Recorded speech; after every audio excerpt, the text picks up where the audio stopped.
Hello and welcome into Fantasy Focus Football. Today's show is presented by Geico. Switch to Geico, see all the ways that you could save. Hold on, I'm not hearing anything, so I'm just trying to figure out what's going on here. Oh, yeah. Not prepared as usual. Surprise. Drama. It's all about me. Showing up late. And right Field's before we not started, ready. Field was like, hey guys, did you hear the greatest American Idol of all time, Ruben Farr, is doing a bunch of really fun stuff right now? And I was like, what? Kelly Clarkson's the best. Field, come You on. are slandering not just my name, but also Kelly Clarkson's name, also Ruben Farr's name.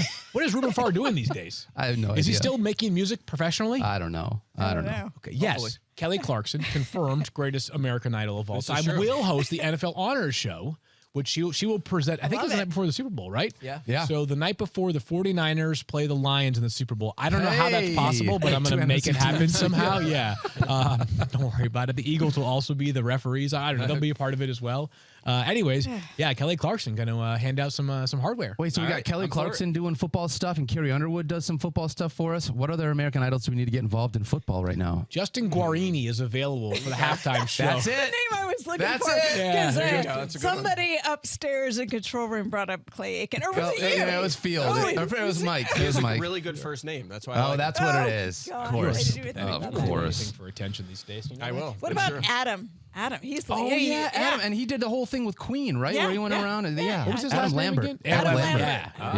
I've heard that absolutely. name. I forgot about Adam Lambert. How could you? Some All right, crappy so names that today, should we skip game previews and just do like power rankings of Yeah, former people- American former Idols? American People Idols? who are listening are like, God, this is riveting. It actually is. I bet that a lot of people are right now thinking, they're like, no. They When does want the to, if they could basketball phone in, podcast they start would, up? Yeah. they That's would right. phone in because Our there are ratings are big going up. argument, People are big jumping in. arguments about the American Idol was like the highest rated show on air. Oh, I at one still point. watch. Yeah. I get emotional watching these Of course you tryouts. do. Dude, Lionel Richie just connects with the singers so often. I love you. Can you imagine? Don't I love you. Don't you? No slander of Lionel Richie. No, I my love friend. Lionel Okay. Richie. Of course. All right, I'm being serious. Can we get Field on that show? I think we can Oh do. my gosh, how You incredible would that audition, be? just audition. I'm an audition, yes. Field sings all the time. People may not know this. But No. You guys need to know Field sings all the time. That is accurate. Yeah. all the time. And I love that Field is so free spirit. He sings. He doesn't care if he's on key. Doesn't care if he knows the words. But you usually know the words. Oh, no, I know the words. That's as far as I go. Though. I'm literally the most tone-deaf person in the entire universe. I feel so bad. Although, like, I will say, for a long time, my audience was very minimal. People didn't like it. My daughter loves it. She's That's probably what like, matters. Yeah. So I've realized that I've connected with one person. My wife hates it, but That's okay. all right. I know It's a right. lot of Disney song lyrics now, Do you? so I Yeah. sing them with the I girls know all the we don't time. talk It's about great. Bruno. I know pretty well. Yep, Yeah. Bruno. Yeah, and One all of the my Frozen favorites. songs, Yeah. of course. Well, Yeah. feels like a big hashtag girl dad moment could be going on here between Yeah. these two things. Yeah. A Nice. lot of Yeah. Disney songs. All right, let's talk. We got a bunch of stuff to get into today. We got a Thursday Night Football recap, and we Yeah. got a bunch of Sunday games that we want to get into. We're going to start, Stephania Bell, with the 49ers taking on the Seattle Seahawks. How about 'em?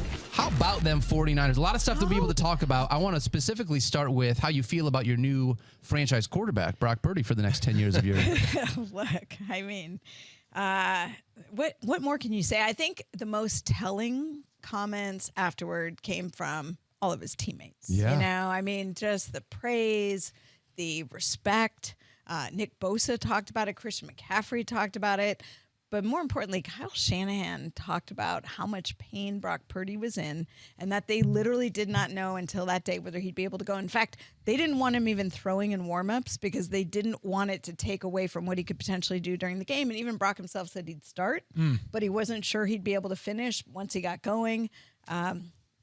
You know what the results He looked were. pretty great, The and result that was good. offense looked really good around him. Yeah, say he especially in the looked first half. pretty great? Pretty great. Wow, you guys, come on. And literally every person Glad in you the picked world's up on made that. that. He said joke. it. I'm glad. I'm So, glad. No, I don't you care. let him You- into it. yeah. You let him into You it. can All say right, it. horse, you know led the what? water. Yeah, totally. Nope, but two. yeah, so like Where did that gutsy expression come performance.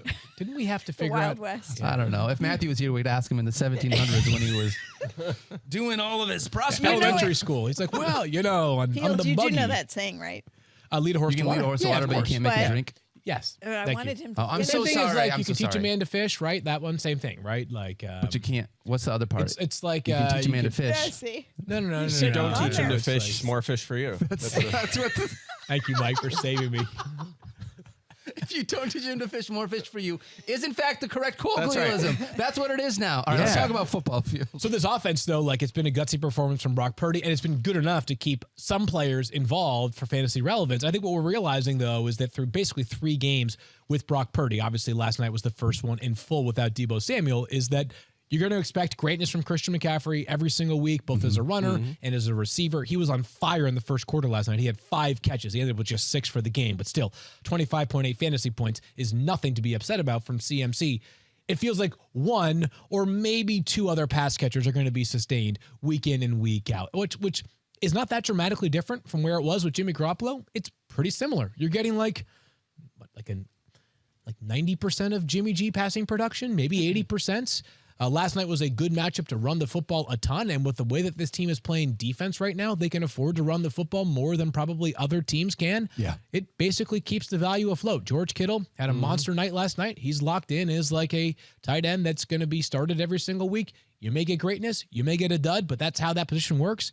And then Brandon Ayuk, I know it stinks, 2 catches on 4 targets for 19 yards, but I'm not sure what to make of it. He's still the number 1 wide receiver in this offense. I probably still would have felt pretty good about playing him, understanding that the result last night was not great. Yeah, I think we'll still rank him as a starter next week just because Debo's not going to be there and he's the number 1. And look, George Kittle only had, 5 targets? 5 targets in this game, right?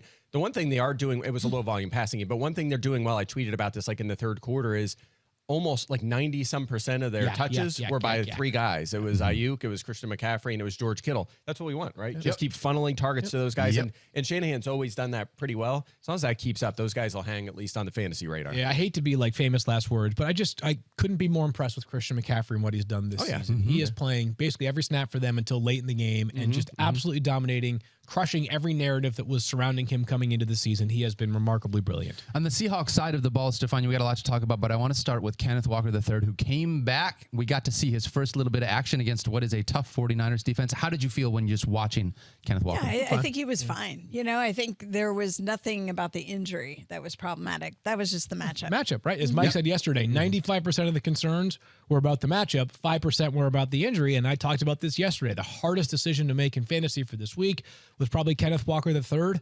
Somehow, I think he actually kind of split the difference here. Yeah. He ended up with 11.9 fantasy points, which if you started him, you're like, all right, well, hey, it's better than like 5 fantasy points. But if you sat him, and I sat Kenneth Walker III and Geno Smith in the same league, you're like, I can do better than 11.9, right? Like I have Damian Harris as my backup, and if he does play and Ramondre doesn't, I feel like there's at least a 50% chance that he exceeds 11.9 fantasy points, and I'll be rewarded for my patience there. But Ken Walker, if he played him, 11.9 fantasy points is fine. And he kind of got bailed out by a late catch, a 33-yard catch late in the game. I mean, as Mike told you all week, toughest matchup by far against running backs in fantasy this season. Good luck playing your running back against the 49ers. It's just not a good idea. Yeah, 11.9, the 5th most fantasy points scored by a running back against the Niners this season. Wow. They've just dominated that position. So, yeah, if you started them, you have to feel like, all right, not I'll a win, survive not a loss. It's okay. Yeah, it's right? fine. Like you you're can probably still not win. out of the mix in your game by now. Yeah. Another big storyline though, Stephania, is You're feeling good. I'm just enjoying you talking about the How 49ers good defense was it? You were dominating. worried. I can't even, I can't think about other big late injury though in this game, Stephania. Yeah, Tyler Lockett. Tyler Lockett broke a bone in his hand, and this is when we love the Pete Carroll commentary because he actually gave quite a bit of information, although it's still somewhat confusing. So he referenced a broken bone in Tyler Lockett's hand, and he called it a spiral metacarpal fracture, which is a real thing. The metacarpals are the bones in your hand that are joined like the base of your knuckles to your wrist. So these are your metacarpals, and they're numbered based on, the thumb is 1, 2, 3, 4, 5. So he said that he broke a bone in his index finger. So you're thinking, well, it's the second metacarpal, but then later he said the first. So we don't know. I think it's probably this one in his hand. The question becomes, and spiral just means rotational. So the question becomes, how do they manage it? When can he get back? He was in a lot of pain. Pete Carroll said that Tyler Lockett said he give me a couple weeks. I'll be back in a couple weeks. I think they're evaluating how you approach it, whether it's surgical or not. So we shall see. Do you guys want? So I, as somebody who has survived a spiral fracture in my hand as well, would you guys like my insight on? I would how love this that. feels? How did that I go would with love your that. glenoid? I think that one was just a sprain. You but just, yeah. I think Except he wants to for- show me his third No, you can see it. If you look like you probably can't see it here. You can feel the. wants to show me Stefania can number probably 3. feel it. See, you can feel that right there, Stefania.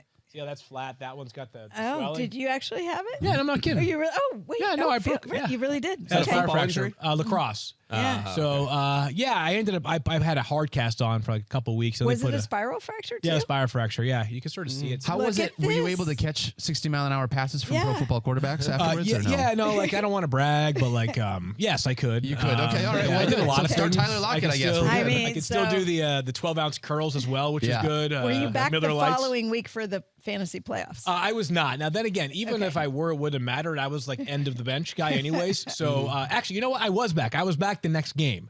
Just my coach didn't notice that I was back because he wasn't That's going to what it play me was. anyway. Yeah. So no pressure, Tyler. What is that? In all honesty, Mike Clay, what is this going to mean for the rest of the Seahawk pass catchers? Because we're not going to see Tyler Lockett for a couple of weeks, right? That Maybe means either- the rest of the season. Yeah, maybe. DK probably not. Metcalf, Noah Fan. Is there anyone else that steps up here? DK Metcalf already has a huge target share, so I don't imagine that's going to go up much more, especially the role he plays.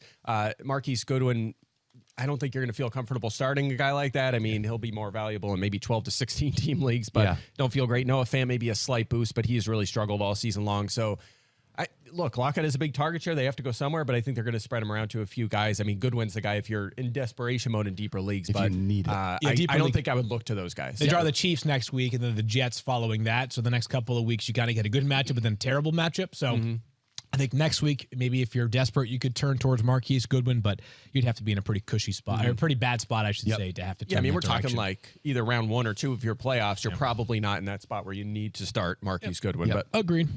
All right.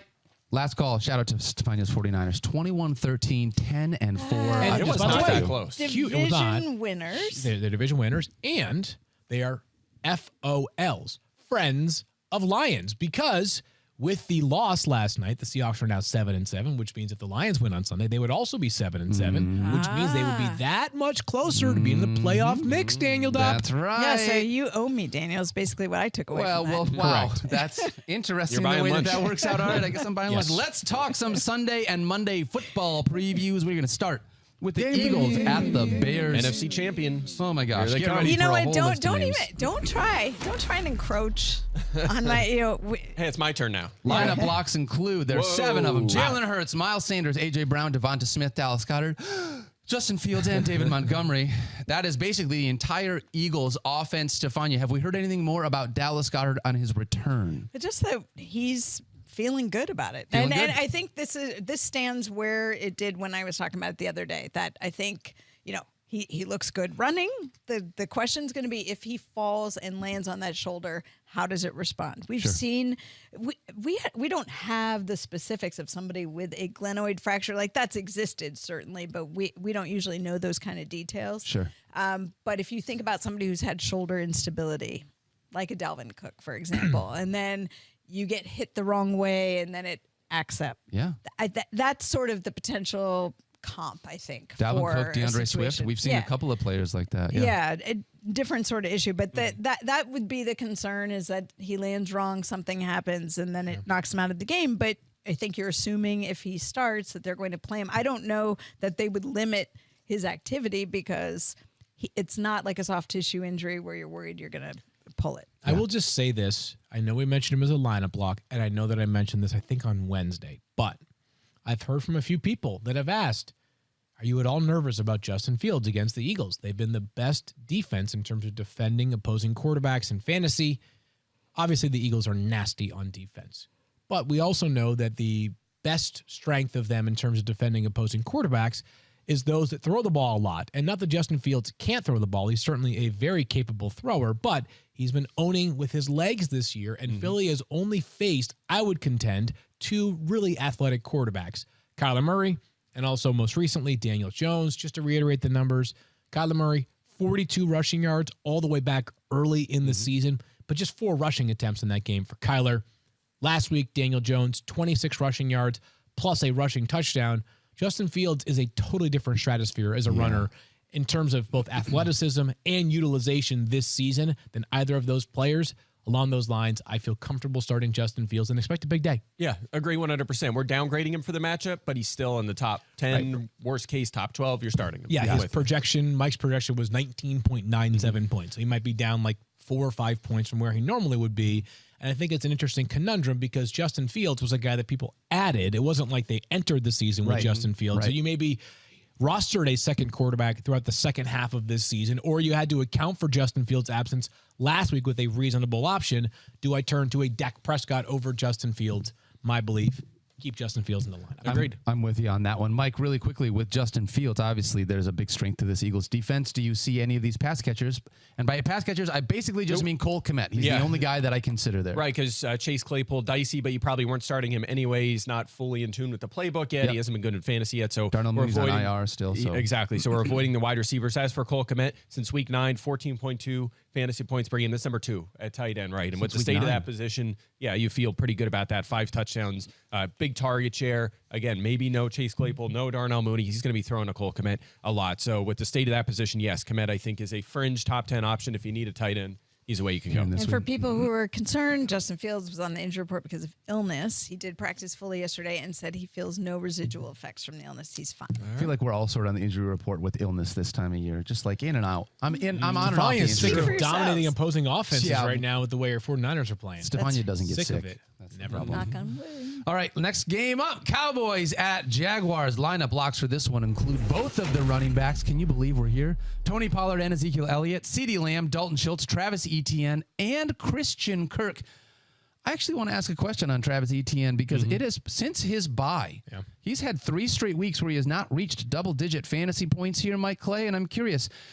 You can't not start Travis Etienne at the running back position, but how have you lowered expectations based on the last couple of weeks, or do you think that they are more fluky than they are indicative of where he's at? Yeah, I think it's a little fluky. He's still getting a lot of volume. He's still playing roughly 80% of the snaps. So, the target thing last week is a little bit of a red flag, but before that, he was at least getting 2 to 4, maybe 5 a game. So, I'm standing by him for another week here. I think there's enough volume there that he should still remain in lineups, even in a tough matchup here against Dallas. He's like Isaiah Pacheco, just to Florida, right? And the part that just is confusing is only that his greatest strength in college was his pass catching ability. Like, that's the part that just makes you a little bit curious about the utilization of Travis Etienne.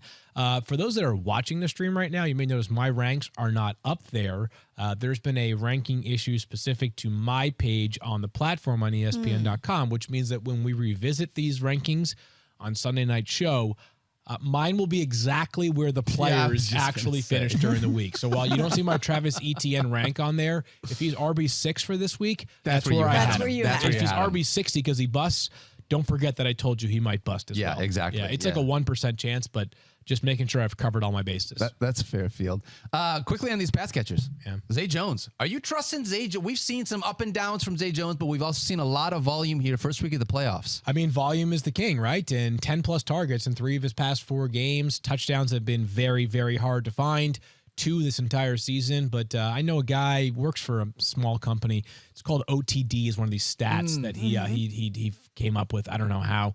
Basically, it's like how many touchdowns you're expected to have over the course of the season based off the opportunities. And Zay Jones has been unlucky. And this is the point where I turn it over to Mike because Mike is the man who founded that stat and the smartest person in fantasy football ever. Yeah, so I had the stat. I don't think I have my notes here. So, But anyway, he has like Don't 5.5 like, expected touchdowns. Here. Yeah, like, he's like 5.5 expected touchdowns. I believe he's 2 or 3 this season. And you know it. Yeah, he's been unlucky in the touchdown department. That's kind of why the fantasy points weren't following the targets for quite a while there. But give me your note. Are we trading? Yep.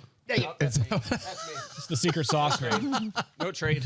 All right. We're doing a trade. All right. 5.3 expected, 2 touchdowns actual, according to the playbook, which is live now on ESPN Plus. Oh, congratulations. The playbook is out now on ESPN Plus. Field Pass is out right now on ESPN Plus. Yeah. Fantasy Improv as well, in case you do not have ESPN Plus with Liz Loza and I. It's free. Liz and I talk about a bunch of different things. You do. It's an awesome column. Love it. Daniel and Liz are so good that the ESPN has to appeal to all the masses. Oh, yeah. You can get their stuff no matter what. Like, if you're loyal enough to ESPN, like you like UFC or you want to read, Zach Lowe on the NBA, we'll just tuck Field and Mike in there. Their Yeah. stuff, like, Yeah. you know, like Sure. it is included. Daniel and Liz freed everybody. They tried to put my stuff behind the paywall. People were clutching their pearls left and right. Were Field. they? were Yeah. like, nope, we're not doing this. Daniel was like, I've been paying people to read my stuff for years. Don't make them pay us. They were longtime ESPN minus subscribers. Exactly. They have rolled over. Let's It really was so quickly. empowering to have Mike's note there for a second. I was like, what are all these numbers? I picture Man, you what when does you're this looking mean? at that, all the math symbols behind your head start showing up where There you was a feel time. enlightened. So there was a time like a few years ago before COVID where people were more routinely around Bristol. And I was doing NFL Live one day with Schefter. And before the show, Shefty had logged onto an ESPN computer and had his Twitter account open. Oh, I remember. And he left. And I just sat there and stared at the screen. And I was like, oh my So God, tempted. what do I do right now? Like, I was thinking about all the things that I could possibly tweet at that time. Like, So this explains a lot now because like every time you tweet, it's like auto retweeted by Schefter. You put on like auto retweet. That's what it was. That's what you did. no, I was thinking about it. I was like, All I was makes like, sense. what could I possibly tweet? Now I was thinking about it and I was like, I could brag about the fact that I bowled the 270 last night. yeah. Serious. Big bowler. Yeah, big bowler. I could brag about like my go-karting skills. I could brag about the fact that I'm in the 97th percentile for ESPN's World Cup Pick'em Challenge. How you doing in Beat My Clay? I'm doing crushing you like a don't great. believe You that. know what you should have done? You should have believe that said, at all. don't start Tony Jones in fantasy last week. That's what you should have tweeted. So sorry, Stephania. Whoa! You attacked the wrong person. Sorry. What did I do? I don't know. I'm so sorry. Dude, that was mean. What do you mean?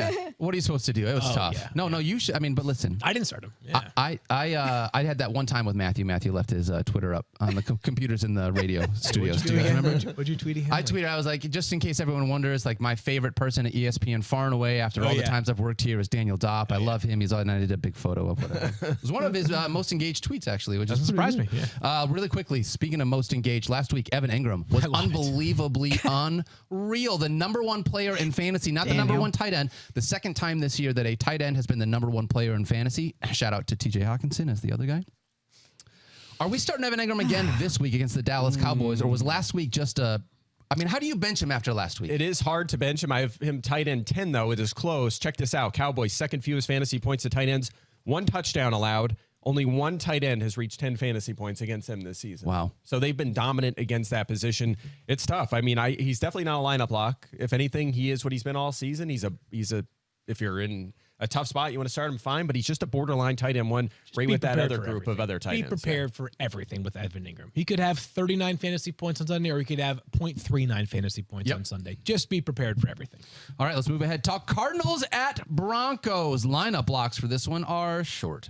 James Conner and DeAndre Hopkins, but the injury list, unfortunately, Stephania, is quite long outside of those two players. I've lost my page. That's all right. We got a couple guys to be able to think here about we go. here. You want to start with Russell Wilson or you want to start with Rondale Moore? Which team you want to start Well, with? let's start with Arizona because I think it's just easier to start with somebody who's out for the rest of the year, and that's Rondale Moore, who had a groin injury. And it's unfortunate because just when we started to see him looking good, We then never he got was to lost see for the. all three of those pass catchers together, right? No, we haven't at all this no, season. Not no. one snap. Never. Nope. Not once. Because, I think, wasn't it the Mexico City game that we were unsure if we were going to get them all back together, and then He that got didn't hurt. happen. No Yeah. Hollywood Brown in that game, though. Yeah. So, yep. So anyway, unfortunately for him, he's done for the year, so not even an option. Then over in Denver side, Russell Wilson dealing with the concussion, still limited in practice, not clear if he'll be able to go. Cortland Sutton not practicing with the hamstring. And Mike Boone back on IR after aggravating the high ankle sprain. Really bummed for him. Done for the year. All right. Field, I want to start with understanding Rondale Moore out for the year. We've watched both Hollywood Brown and DeAndre Hopkins now a couple weeks together. Nuke, obviously, far and away is the guy that is the number one in that offense. How are you approaching Hollywood Brown this week? I mean, he's still a reasonable flex consideration because he has 16 targets over those past 2 games. That's The still problem pretty good. is, like, his role has changed. Like, he did have that vertical shot last week against the Patriots, which he made a diving attempt for, but a lot of his work is at or near the line of scrimmage. He's turned those 16 targets into 80 receiving yards on 8 catches. So not a lot of big play explosiveness from Hollywood Brown. I kept saying this when they both were back on the field for the first time, is that the perfect wide receiver for Arizona was when one of Hollywood Brown or DeAndre Hopkins was available and the other was not, because you were getting like 15 targets per game. Now, only one of them that is a lineup block is DeAndre Hopkins, who is dominating the target share, and it has not killed the value of Hollywood Brown, but it has certainly suppressed the value of Hollywood Brown, who's closer to wide receiver 30 than he is wide receiver 20 for me this week. He did not practice yesterday because he was sick. You know, again, the illness thing that's going around and around the league. He's so sick and not getting enough targets. Oh. He's sick of. Well, just make sure. That Quick he's reminder good to under go. center, not Kyler Murray. It's going to be Colt McCoy. Doesn't this bother week. me. It's fine. Yeah, it is fine, I think. And also, I just wanted to add this on with Hollywood Brown. So last week, Hollywood Brown was the slot man for Arizona. And if you look at the 3 games that Colt McCoy has played so far, the top slot receiver Rondale Moore had 13 targets in week 10. Greg Dortch had 11 in week 11. And of course, as you mentioned, Hollywood had 8 last week. So the primary slot receiver has seen a ton of volume. And that's on top of a 31% target share for DeAndre Hopkins. So he is funneling to those 2 spots. And Marquise Brown probably going to keep that slot role with Rondale Moore. And how about the on matchup, IR. Mike? Like, who do you think that gets the Pat Surtain shadow on Sunday? It would be Hopkins, if anything, because he's going to be on the outside, Brown inside. that helps obviously a little tough matchup, but they're going to see so much volume. I would say I'd rather see not Patrick Surtain than Patrick Surtain. Yes, Yeah. yes, That is always. exactly right. Yes. 100% of the time. On the other side of the ball, Mike, obviously no Cortland Sutton here, so we've got Jerry Jeudy. You talked him up a little bit last week, actually, within DFS. He did really well for you in the DFS lineup. How are you looking at Jerry Jeudy here He this was week? the only thing that did well in my DFS lineup last week. Oh, you just to be finally clear. had one bad That week was a bad in one. DFS. That was a bad one, but Judy helped make it at least somewhat respectable. 3 touchdowns, 8 catches in that game. Sutton's going to be out again.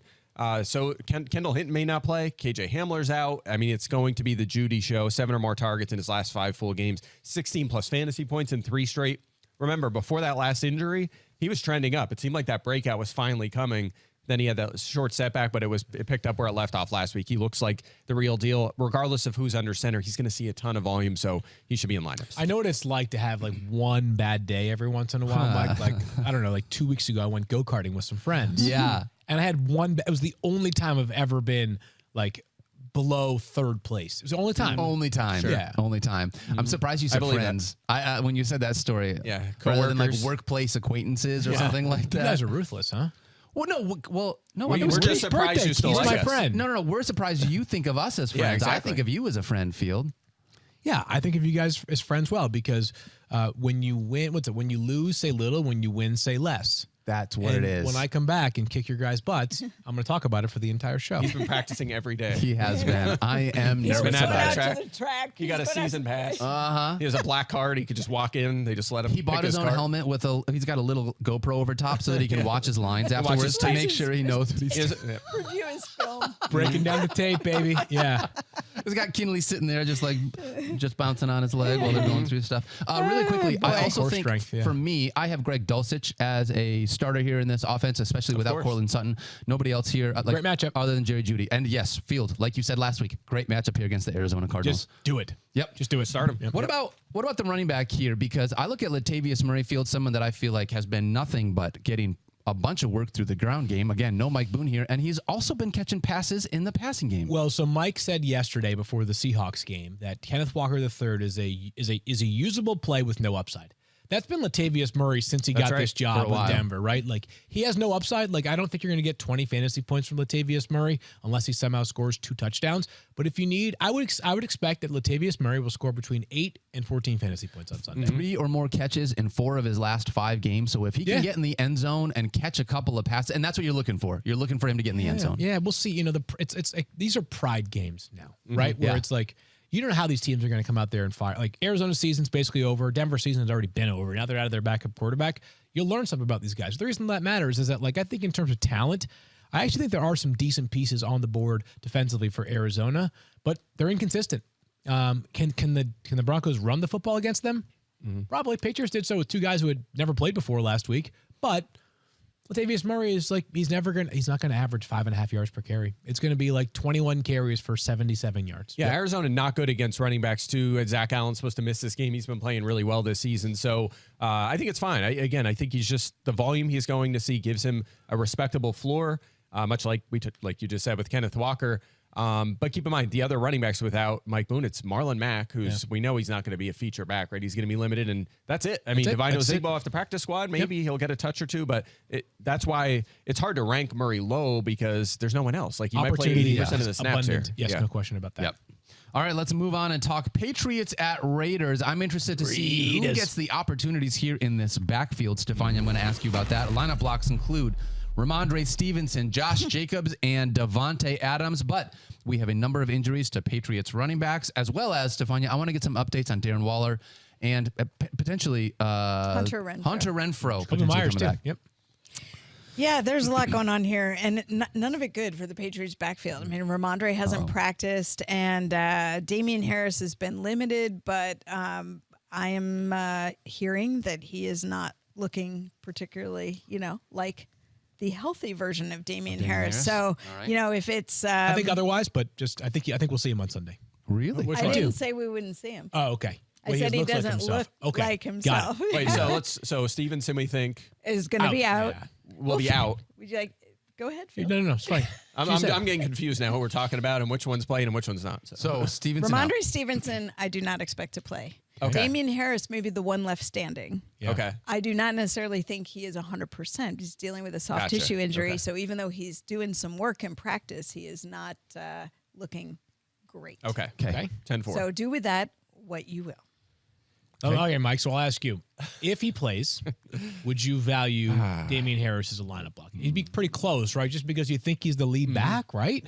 Lineup block, I'm probably not going to go that far, but I think the projection will probably tell you like 25-ish borderline play. RB2. Yeah. Something like that. I mean, he hasn't played he hasn't played the last 2 weeks. So this would be his first game back at less than 100%. I mean, how not much, ideal. How much do the other guys factor in there? I mean, Don't know. Like that's a Pierre? part of it that I don't understand. Yeah. I just like Pierre because his name's Pierre. Pierre Strong.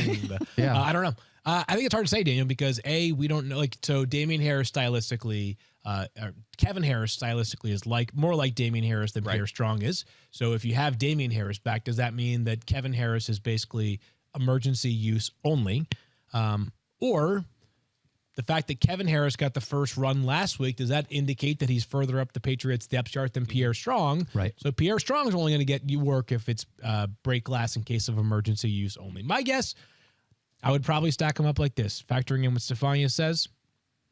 Damian Harris, as Mike said, probably think of him as like somewhere between RB21 and RB25. Agree. And I would put Kevin Harris as if you are absolutely, completely out of options and you play in an 18-team league and you want to play somebody. RB45, something like that. About Yeah. right. Yep. If I needed to start a running back from this game, I'm probably going to choose Josh Jacobs. Thank you. Agreed. Yeah. And then Lineup hopefully block. I can avoid everyone else. Hopefully I have better options rather than going into a playoff week where you've got someone coming off of an injury for their first game back. So if you don't have those options, obviously. And this is Damian a Harris. 4 o'clock game, right? So 4 o'clock, it's in Las Vegas. So we're going to have to take it down to the wire. What about Jacoby Myers, Stephania? Yeah, so it's interesting. We know that he had the concussion injury. He was originally marked down as a limited participant, but downgraded to not practicing at all yesterday. So Jacoby Myers still not doing what it looks like you need to do before being cleared to play in a game. And along the lines of what Stephania just said with Damian Harris, he's only been out for a couple of games. Imagine the calculus if you're trying to decide whether to play Darren Waller or Hunter Renfrow, who've been out for a while, right? I do think, though, I feel a little bit better about Darren Waller's still an X factor, but both of them have been practicing in full all week.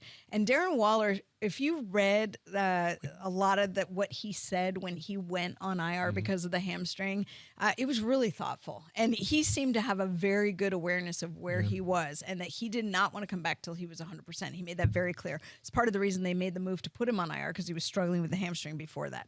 I feel like he is in a much better spot than he was Dumb before. question. Do we know that they're practicing in full because they haven't been added to the 53-man roster, so they don't have to put them on the injury report, right? Is that what the reporting's been? Hey, these guys are going as if they've been. Our reporters pick up from being at practice what their activity is, but it's true.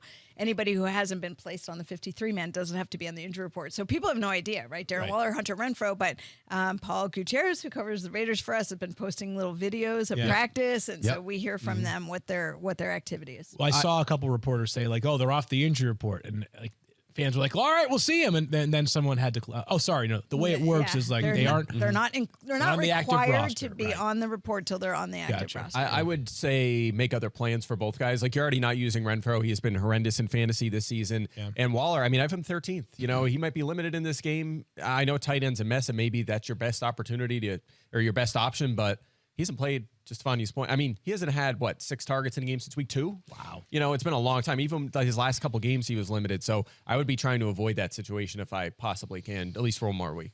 Are you adding him though? I mean, if Waller's on Waller's waivers, yeah. available to add, yeah. for I mean, sure. with the tight end situation, you should at least be on benches this week. He might be useful the next couple weeks. But Hunter Renfro was so Renfro, no, bad though. this No. year. I Makes just no sense. it makes no sense. I can't believe how perfect, little he yeah. was used Yeah. after what he did last year. I mean, I I know know. they got Devontae Adams, but he was really good. He was, a top 10 fantasy receiver up there in catch. I mean, 100 I don't plus get it. catches last year. massive disappointment for those that just thought, hey, I'm getting a safe floor when I get this wide receiver here in Hunter Renfro. We got Josh McDaniels going up against Bill Belichick. you Yeah. know? Oh, It's wow. the whole Yeah. yeah. I mean, you know, Pupil mentor? versus teacher. Yeah. Student mentor. Yeah. Some juicy storylines this week. I have Luke versus Darth. Is the teacher going to Come stay on. the teacher, or do you think that there's just not enough offense in there for the Patriots to beat the Raiders? I think they could win.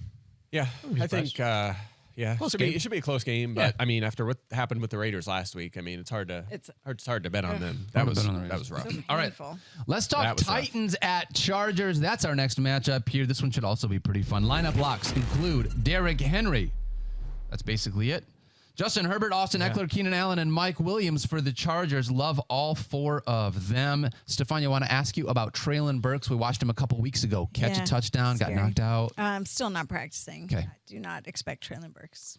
All right. So there is literally nobody else from the Titans that you start outside of Derrick Henry. From the Chargers, the only other person that I would consider probably, I'm not starting Josh Palmer if both of these 2 wide receivers are back. So it would probably be Gerald Everett if I had to roll with him in the tight end. He's that same conversation with like Ingram and even Darren Waller, just like a borderline tight end one. If that's your best option, that's your best option. He's fine. Maybe he'll catch a touchdown. Good offense. By the way, as a Palmer, kind of what we talked about on the show last week is what happened, right? Everyone else was healthy and he was not. He had 6 targets. That's his fewest since week 4. At or below 60 yards and without a touchdown in 3 straight games. He's kind of fallen off a little bit, which again is expected with those other guys back. Yep. If you're in a really tough spot though, and you're like, I just need a dart throw at tight receiver, end? my flex. I think you can look here just because the Titans have allowed the most fantasy points to receiver. So you could do worse in your flex, but again, he's way lower than where we had him when those guys were hurt. I thought you were going to say if you're in need of a dart throw at tight end, our guy Chigo Okonkwo. Oh, huge game last week. He's actually been good for 3 straight weeks in terms of he has 5+ targets in 3 straight games. Just for those that don't know, athletic profile coming out of Maryland, very good, 4th round pick this year. And the Titans are just weird. They've got Austin Hooper playing snaps. They've got it's Jeff just Swaim. It's like blocking. who knows who's going to be available for them? What do you got? News All right, from Adam Schefter. Jets doctors will not clear quarterback Mike White for contact before Sunday's game versus Detroit, and thus Zach Wilson will start against the Lions. Wow. White wanted to play and has practiced, but Jets doctors are not signing off. Thus, Wilson is back as the Jets starting quarterback. Wow. Well, good thing did we already preview that game yesterday? did, Yes, We Yesterday, did, and, yeah, and, we and should actually, have Adam, did Adam sort of kind hint at of it, gave yeah. some foreshadowing that Yeah, that he might did be hint the at it, case. yeah. So That's a DFS buzzkill. That for sure. really is. How's that going to impact Garrett Wilson and Elijah Moore? Because we loved them against this Lions secondary, but we love them because of Mike White. We didn't love them because of Zach Wilson. Yeah, It's hard to trust. Yeah, hard It to- really is. The numbers bear it out. Yeah, I think Wilson. You still gotta play Garrett him. Wilson. You still have to play. I mean, he was seeing decent volume even with Zach Wilson.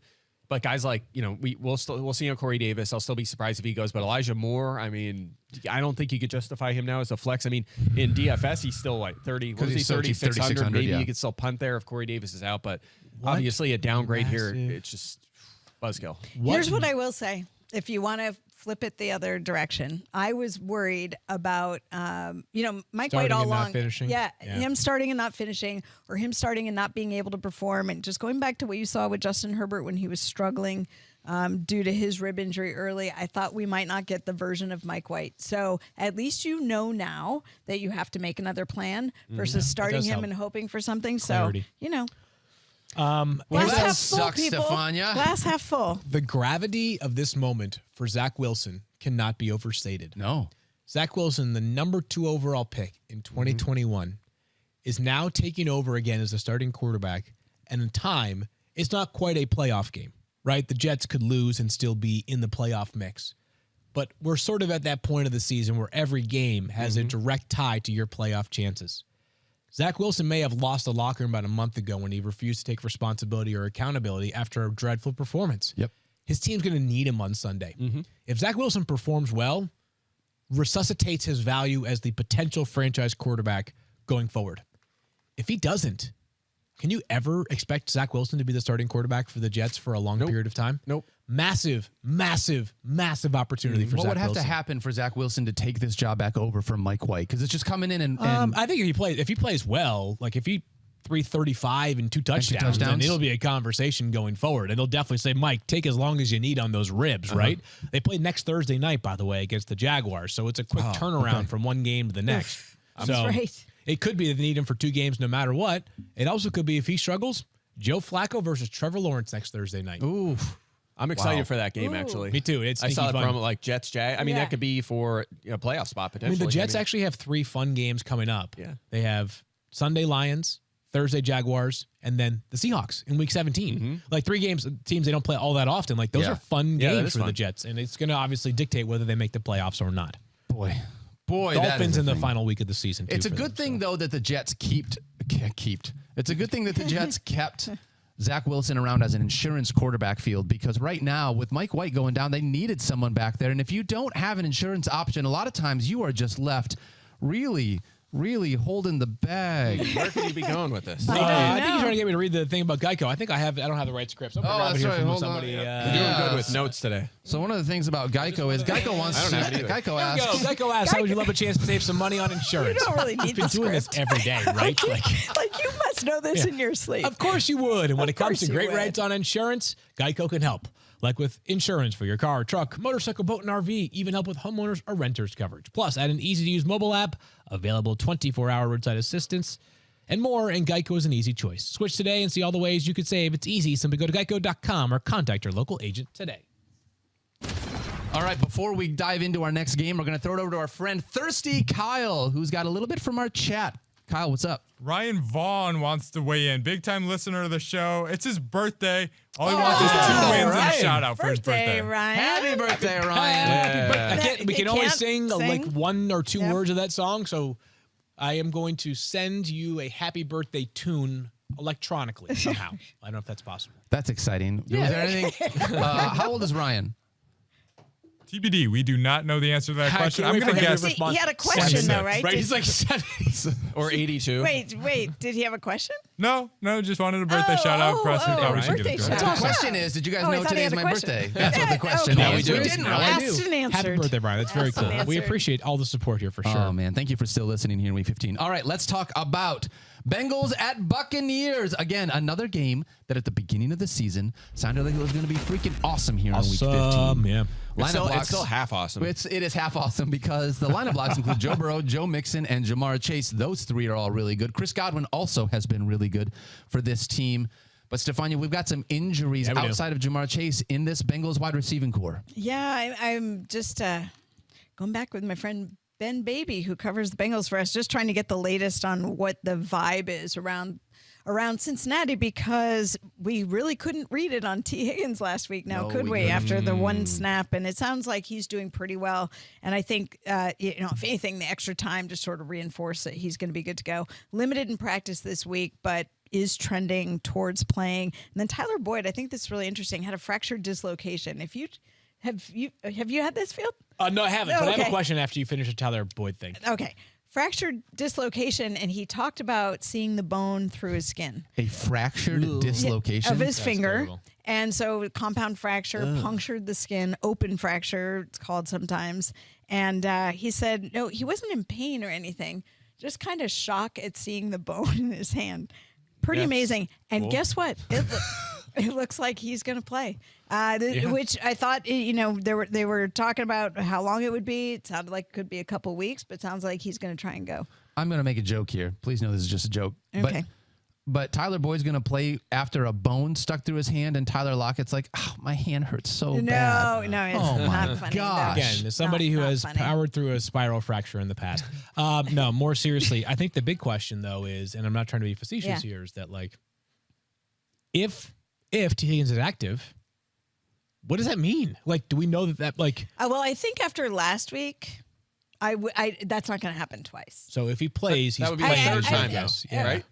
That happened earlier this season too with T, where he was active and just didn't play. That'd be the third time. I have to go back and look at, but I think he was active and definitely aggravated something. Like he wasn't going to play. They did something happened during warmups. He wasn't going to play. He gets on the field for that third snap and then doesn't appear again. But after the game, Zach Taylor said, well, they had some packages for him that he could have come in on the right. So it was murky, but there was an explanation. I think with all the questions around that, makes me feel like if he's active this week, he's active. And it doesn't mean that. No, I hope so. I know. I just don't think they would do that again. It'd be like one snap. It's always possible when you have a hamstring issue that you go into it and you don't finish. That's sort of the nature of the beast. But you'd have to have a great option. Like, if you're worried because about of that, you'd have to have a potential. great option to replace him with. I agree with you. We still have him 25th, which is pretty low for T. Higgins. We thought he'd be like a borderline wide receiver 1. I'll say this: his last 3 full games with Jamar Chase, 7 targets per game, under 15 fantasy points, and all 3. He's had 3 really like high-end games, like ceiling games this year. 2 are with Chase out. So he hasn't quite been that guy we were kind of hoping for. That gives you some justification if you're like, you know what, I'm in the playoffs. I have a really good receiving core. I can afford to bench him. It's justifiable. It's definitely justifiable with the circumstances. But to your point, he's probably one of your best 3. He probably I is. guess, yeah. If you had to play T. Higgins or Mike Evans, which one would you start in your fantasy lineup this week, Mike? I have them back to back. 25 and 26. I have Higgins 1 spot ahead. You could break the tie and go Evans if you want. I will say this in Evans' defense. Obviously, it's been a struggle. He does have 9 or more targets in 5 of his last 7 games, right? And if you knew you were getting that from Mike Evans, you would always want to be starting him. I know it's been a rough go as of late, 9 straight games without a touchdown. Tough matchup. Bengals 5th fewest fantasy points to receivers, but again, much like Higgins, there's some risk here. He's had some problems, but he's at least a wide receiver 3. Stephania.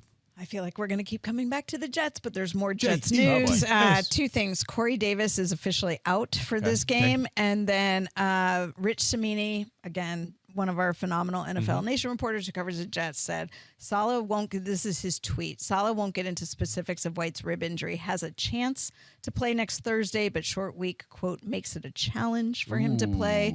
We'll reevaluate Monday. Man, so, I hope he plays. again, open-ended. It's not automatic that he's going to play next week. So, remember at the beginning of the week where they were like, yeah, Corey Davis is going to play. It's like, really? Like, he was in concussion protocol Yeah, like that 2 hours ago. Like, Yeah. just He when will. a player enters concussion protocol, I'm sorry, I'm going to plan for that player to not be available. Yeah, same thing. And same kind of thing with Russ, right? He was limited at practice yesterday, and you're like, like, does that mean there's a chance? Probably not, right? I mean, it's just guys have been missing that next More game. likely than not. More likely than not that they're out, given the average, which is probably at the end of this year going to be extended a little longer because I think it was teams are 9 just days being more before, right? conservative. Yeah. But you know, if it look, some guys will clear in 3 days. That's just true. There are a Non-linear. few, but it's not that frequent.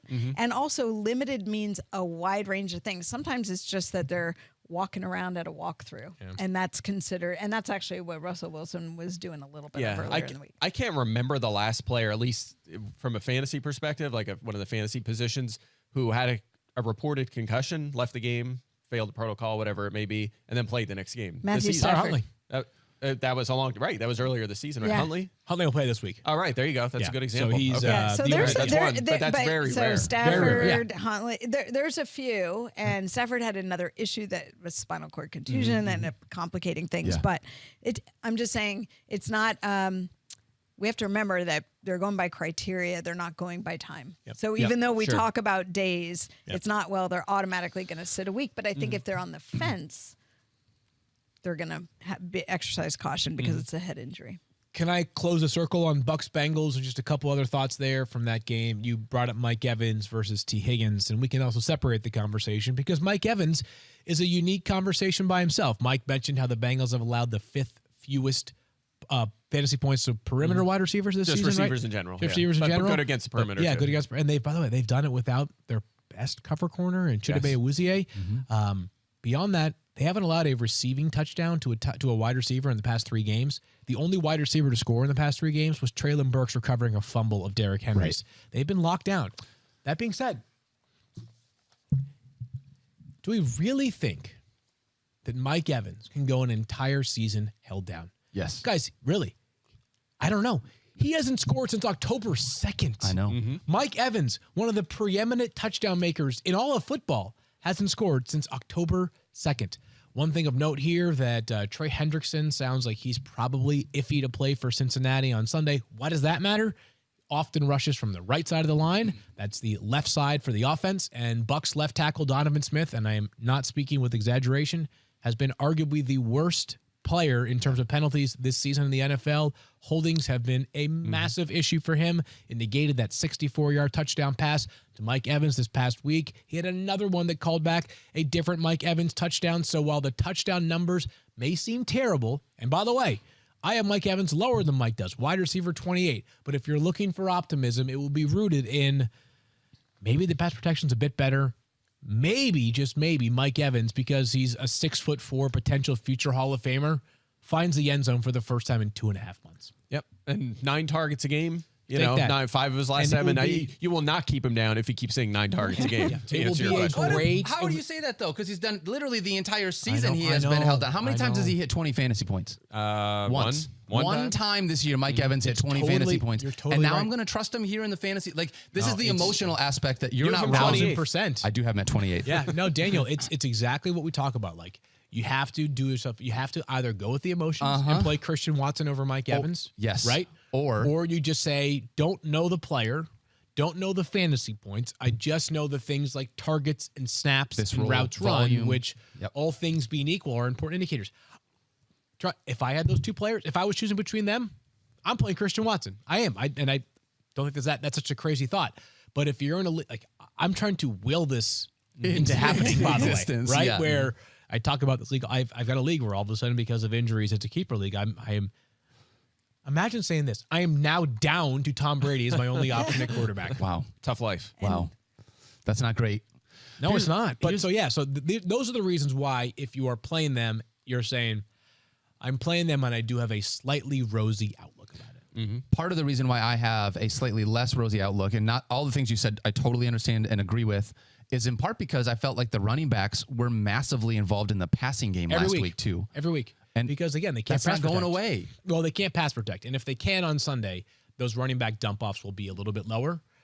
And again, Mike Evans just needs one. He literally needs one play. He had it last week and it got called back due to penalty. But if he scores one that week touchdown last before week, and it yeah, you're saying to yourself, wow, Mike Evans had 6 catches for 125 yards and a touchdown. And we're saying, Mike That's Evans Mike is Evans. back. That's Mike You're having Evans. problems with that mic today. I aren't know, you? you really Problems with you also. Speaking of Mike's. Oh, A hey. lot of mic I problems feel on this. good Are you sitting starting? between you. We talked about how both the Cowboys running backs are startable in fantasy. Are you starting both of the Tampa Bay Buccaneers running backs this No, week? I mean, I don't want to. I have White 32nd. I have Fournette at 27. The pass routes last week, you talked about the running backs in the passing game.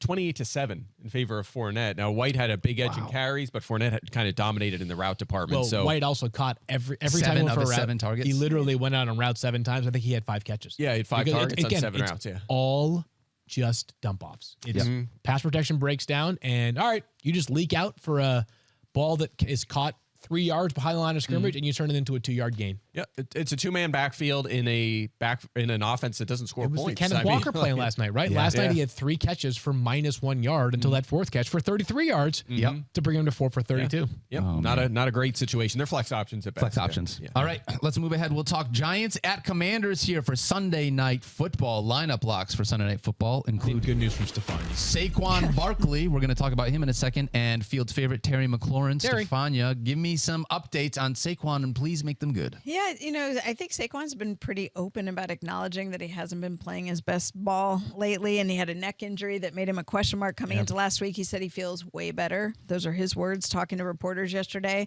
Does not expect to be limited at all during this game, and he wants to prove that he has not had a drop off late in the season. So I expect a very good version of Saquon Barkley this weekend. Okay, that's what I want to hear is a good version of Saquon Barkley. I could use that. Yeah, totally. Is there anybody else, Field, inside of this Giants offense outside of Saquon? We've looked at Darius Slayton flirting with that low end flex, but that's mostly during bye weeks, I feel like. Yeah, I say with every team playing this week in the fantasy playoffs, the fact that your roster, we're down to 4 or 6 teams in most leagues. Like, you're probably not playing Darius Slayton unless you are desperate, which is kind of how it should be for this Giants offense right now. And on the Washington side, there are a few more compelling players. Yeah, though. I feel like looking at both of these running backs, we've talked about Antonio Gibson and Brian Robinson, both back and forth. Mike, I want to ask you, if you're picking one this week, is there one that you're choosing? Yeah, I'm giving an edge to Brian Robinson because he just keeps getting better and better and better, and the volume has been there, and the passing game work is coming. 20 or more touches and 86-plus yards and 13-plus fantasy points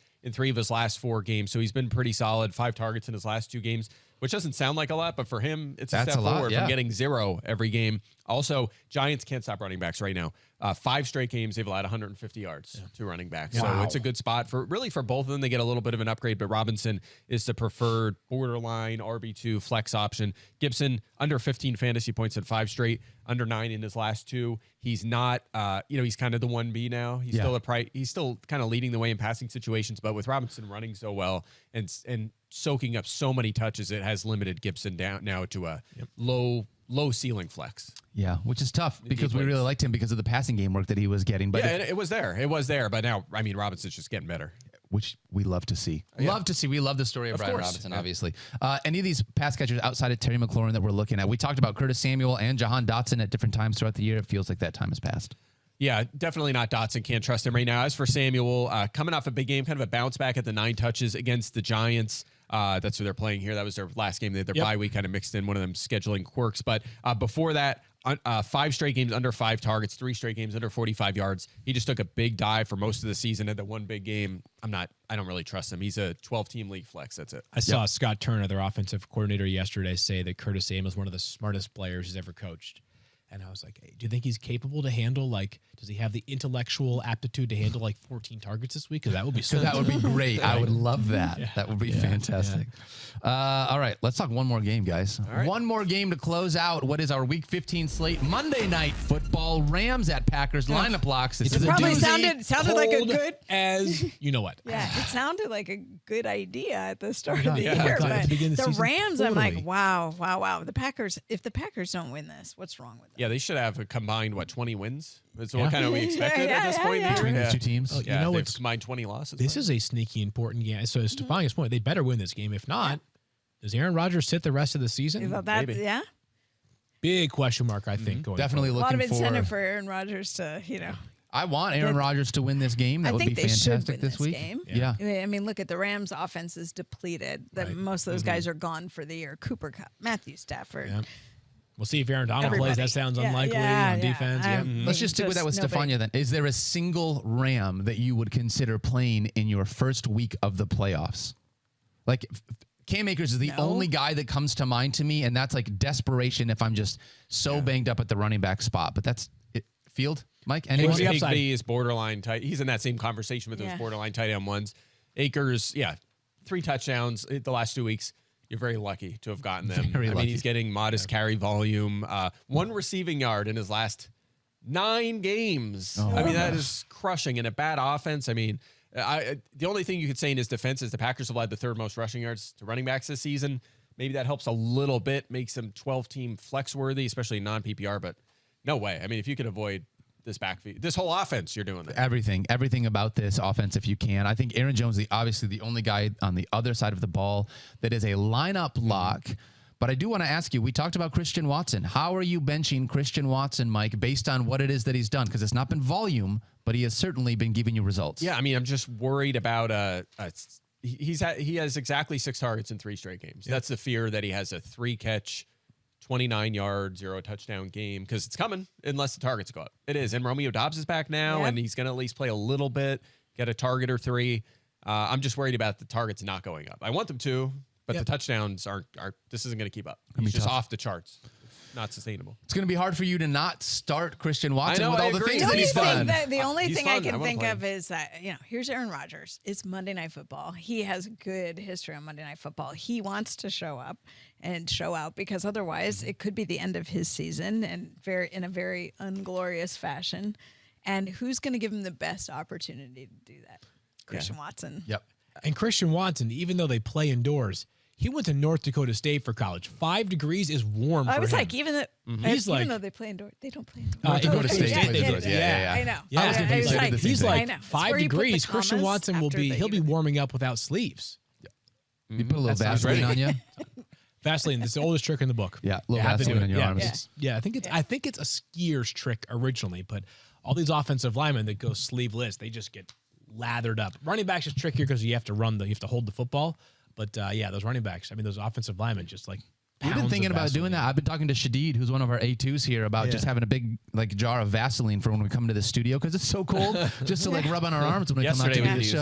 that, Yeah, it would have been great. Okay, you guys do that. I'll just ask for the thermostat every single day.